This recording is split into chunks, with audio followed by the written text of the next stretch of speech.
전국에서 코로나19 집단 발병이 계속되고 해외 유입 사례가 이어지면서 국내 누적 확진자는 10,000명을 넘었습니다. 특히 수도권에서 확진자가 잇따라 나오고 있는데요.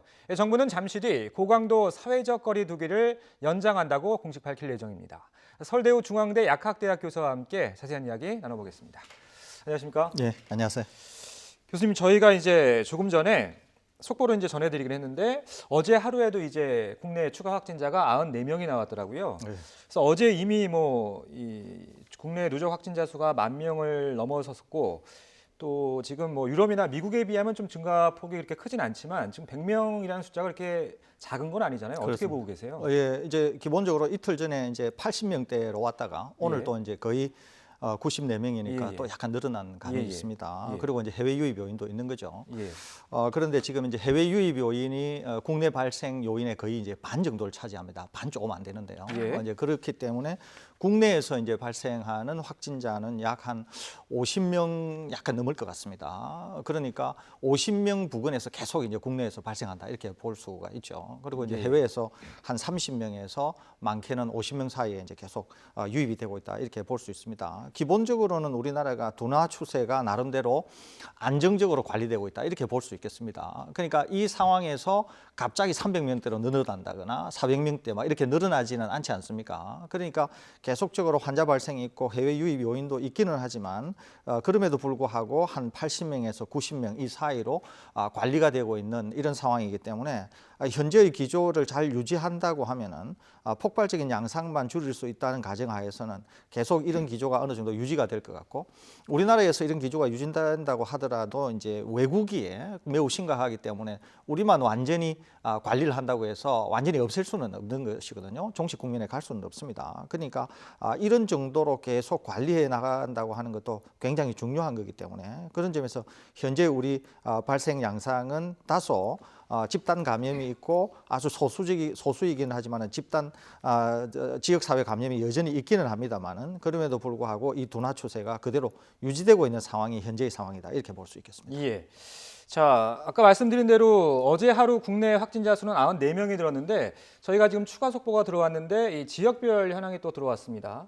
보면 서울에서 22명, 경기가 23명, 인천 3명 이렇게 되면 수도권에서만 이제 어제 하루 발생 환자의 절반이 넘는 건데요. 네. 자, 수도권에서만 어제 하루 48명이 발생했고, 자, 대구에서도 27명 이렇게 되면 그 하루 전보다 18명이 더 늘어난 거고요. 자, 강원, 충남, 경남에서도 각각 1명씩이 추가 환자가 발생했습니다.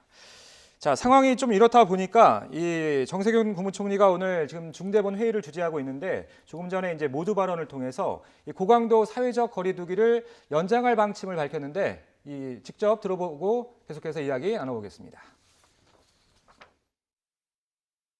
사회적 거리두기를 계속하는 것이 막대한 희생과 비용을 수반한다는 사실을 잘 알고 있습니다. 하지만 지금은 절대 긴장을 풀 수 있는 상황이 아닙니다. 여기서 느슨해지면 그동안의 노력이 물거품처럼 사라질 수도 있습니다. 앞으로 일정 기간 강도 높은 사회적 거리두기를 지속할 수밖에 없는 상황입니다.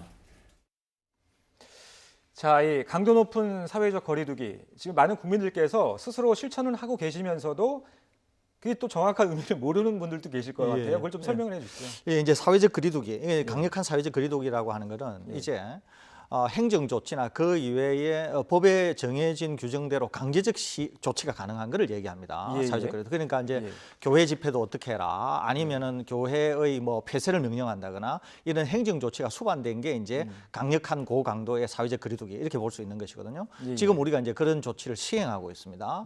이제 다른 하나가 얼마 전에 거론이 되다가 다시 약간 연기된 감이 있는 것이 생활방역 체계라고 하는 것이거든요. 네네. 이 생활방역 체계도 여전히 사회적 거리두기라고 하는 기본 개념은 맞습니다. 그대로 유지가 되는 겁니다. 그런데 이것은 강제성이 있다기보다도 국민 개개인이 생활 속에서 경제 활동이나 사회 활동을 유지하면서 기본 개념은 사회적 거리두기를 가지고 한다 이런 것이거든요. 그러니까 여기는 국민 개개인이 안 지킨다 그래가지고 강제력을 동원한다거나 이건 아니고 권고 사항에 의해서 또 국민 각자 일반이 어느 정도의 수칙을 이해하면서 생활 형태로 생활 방역 체계를 이끌어가는 것이거든요. 그러니까 두 개의 개념은 완전히 다르다고 볼 수 있죠. 예. 그러니까 이제 정부가 4월 5일까지 고강도의 사회적 거리두기를 하다가 4월 5일 날 개학과 동시에 생활 방역 체계로 좀 올라가려고 했었습니다. 이게 예. 이제 개학이라고 하는 게 상당히 사회적으로 코로나19가 어느 정도 안정이 되었다. 그런 기조로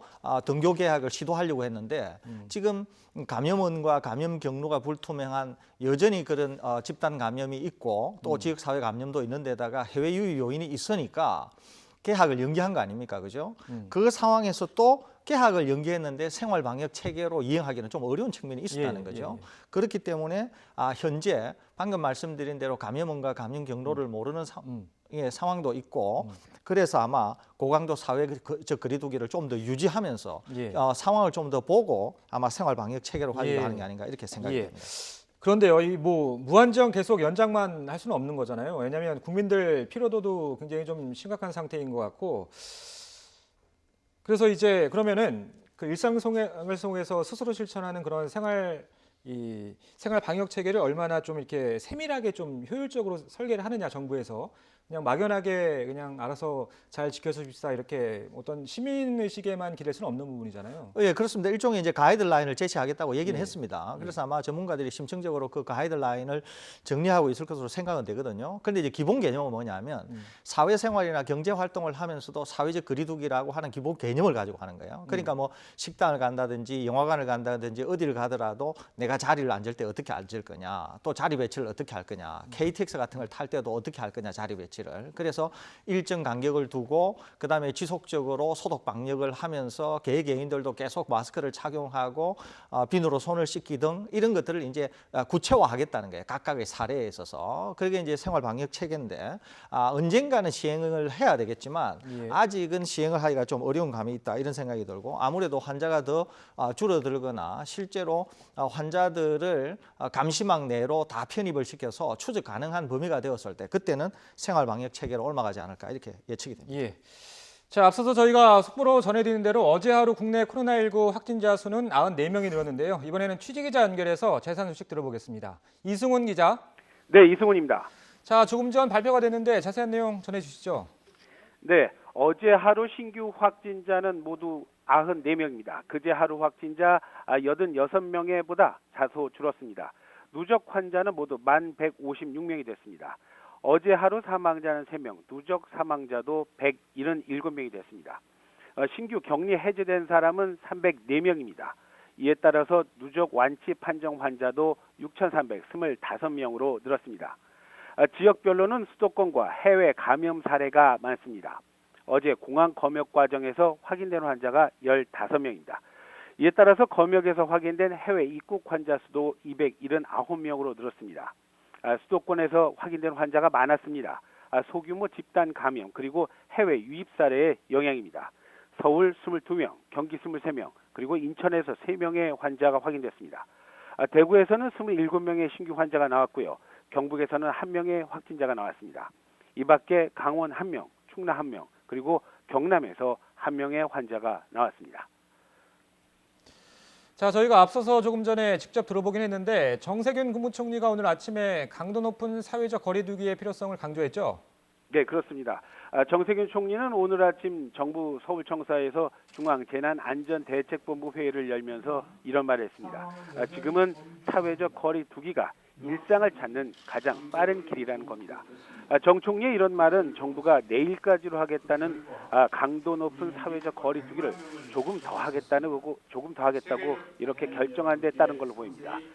정 총리 또 많은 국민들이 피로감을 느끼고 있고 또 생계의 위협을 받고 있는 건 알지만 여기에서 느슨해지면 그동안의 노력이 물거품처럼 사라질 수 있다고 강조했습니다.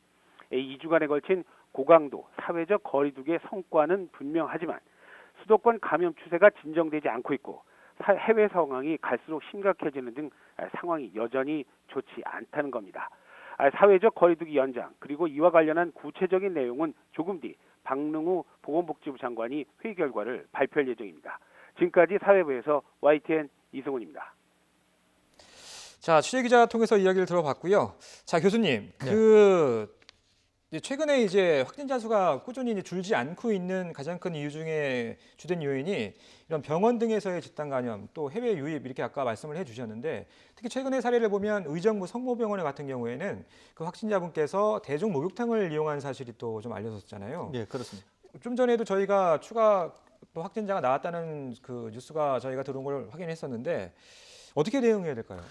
예, 이제 확실한 게 몇 가지가 있는데요. 예. 하나가 확진자가 길을 가든가 아니면은 길에서 마주쳤다거나 해서 감염시킨 사례가 없습니다. 지금까지. 예. 그러니까 대부분 거의 대부분의 확진이 밀폐된 실내 공간에서 밀접 접촉을 통해서 일어난 것이 대부분이거든요. 그렇기 때문에 주의를 해야 되는 것은 실내 공간에서의 밀접 접촉이 제일 주의할 대목이다 이렇게 볼 수 있거든요. 그러니까 이것이 어디냐 하는 것은 중요하지 않습니다. 그러니까 실내 공간이라고 하면 그것이 병원도 될 수 있고 그것이 요양원, 요양병원 또 뭐 여러 곳이 다 될 수 있는 것이거든요. 그렇기 때문에 제일 주의를 해야 되는 곳이 실내에서 밀접 접촉에 의한 감염 확산이 제일 중요하다 이렇게 볼 수 있습니다. 그러니까 실제로 예전에 목욕탕이나 사우나 같은 데서 감염 가능성이 있느냐 이런 질문들도 꽤 있었습니다. 그렇죠. 예. 이것이 실제로 물을 통해서 일어나기는 굉장히 어려울 것 같고요. 그러니까 환자가 탕에 들어갔는데 그 탕에 누군가가 들어갔다 이렇게 해서 옮기는 굉장히 어렵습니다. 예, 예. 다만 이제 아는 지인과 같이 사우나를 같이 갔다든가 이렇게 하면 보통 우리 사우나에 같이 가면서 뭐 대화를 대화를 하게 많이 되고요. 하게 예. 되고 그러지 예. 않습니까? 예, 예. 또는 이제 탕 바깥쪽에서 어떤 형태로 간접적인 접촉이 있을 수 있는 거죠. 환자가 남겨둔 바이러스를 터치를 해서 이제 감염이 된다거나 아니면은 이제 목욕탕에서 사용하는 그런 어떤 수건이나 예, 예. 이런 물품을 통해서 감염될 가능성도 있는 것이거든요. 아마 그런 점에서 우리가 예. 이해를 해야 되지 않을까 이렇게 예. 생각이 듭니다. 예.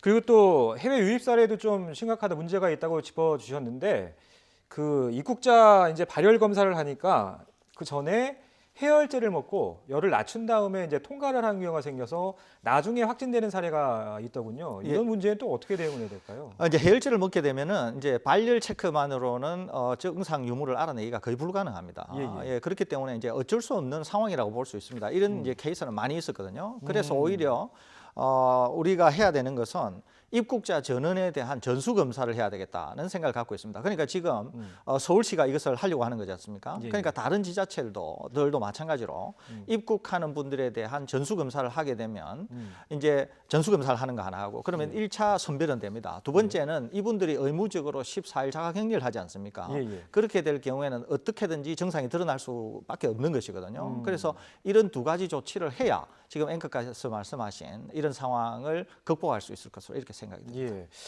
아마도 서울시가 이제 이 잠실운동장에 도보 이동용 이른바 워크스루 진료소를 만든 것도 아마 그런 이유인 것 같은데 네.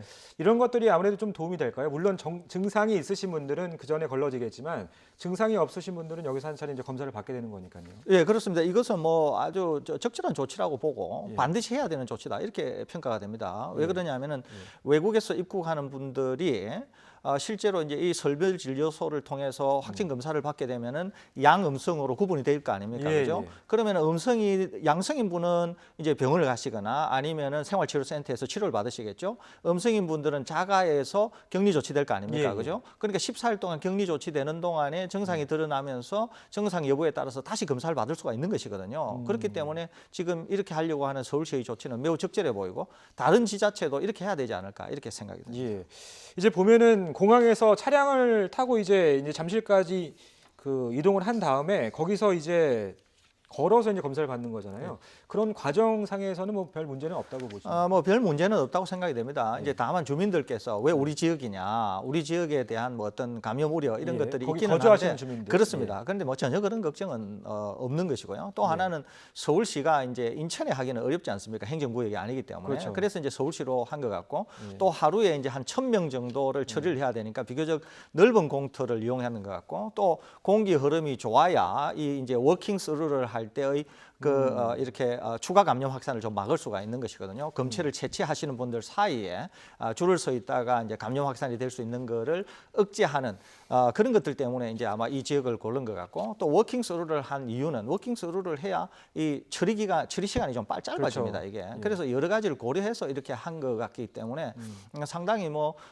환영할 만한 조치다, 발빠른 조치다 이렇게 볼 수 있고, 다만 이제 송파구 주민들이나 이런 분들은 우려가 뭐 있을 수는 있는데 공기 흐름이 좋고 예. 트인 공간이고 이렇기 때문에 감염 우려에 대한 뭐 또 확산에 대한 우려는 전혀 없으니까 그런 점에 대해서는 예. 뭐 걱정 안 하셔도 된다는 말씀을 드립니다. 예. 자, 이런 와중에 또 좀 안타까운 소식이 또 있었는데 그 이제 국내 의료인으로는 처음으로 이제 확진자 중에서 이제 사망자가 나왔습니다. 보통 요새 이제 병원에서 환자들 진료하시는 분들 보면 이 꼭 코로나 호흡기 질환 계통이 아니더라도 철저하게 마스크를 착용하고 이렇게 하시던데 그 좀 어떻게 하면 좀 최소화할 수 있을까요? 감염을.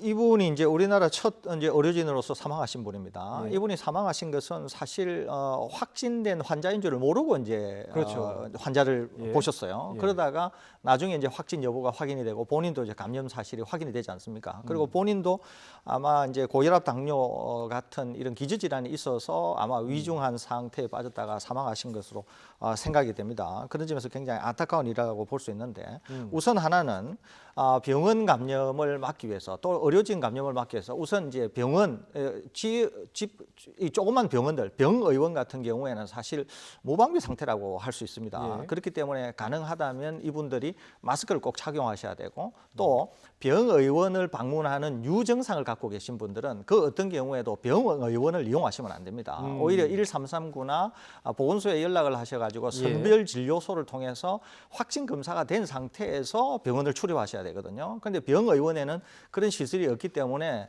유증상자가 병의원을 방문하게 될 경우에는 의료진 감염이 충분히 있을 수 있고 병원 감염이 있을 수 있다고 하는 점을 꼭 기억해 주시고 큰 병원에서는 이제 뭐 성모병원이 됐든 큰 병원에서든 일단은 출입을 막아야 됩니다. 가능하면. 그러니까 그것이 방문객이 되었던 아니면은 뭐 면회객이 되었던 예. 최소한 출입을 통제를 하셔야 되고 그렇기 때문에 확진되지 않은 분들은 확진 검사가 되지 않은 분들은 가능하면 출입을 막아야 되고 또 하나는 의료진 자신도 상당한 경각심을 가져야 돼요. 그러니까 의료진들이 퇴근을 하셨을 경우에도 내가 지역 사회에서 감염이 되어서 내가 감염이 된 채로 병원에 들어갈 수 있다고 하는 경각심을 가지셔야 되거든요. 그렇기 때문에 퇴근을 하신 이후라도 가능하면은 사회적 거리 두시기를 하시고 마스크를 착용하시고 하는 이런 수칙을 잘 지키셔야 병원 감염을 막을 수 있지 않을까 이렇게 생각이 듭니다. 예.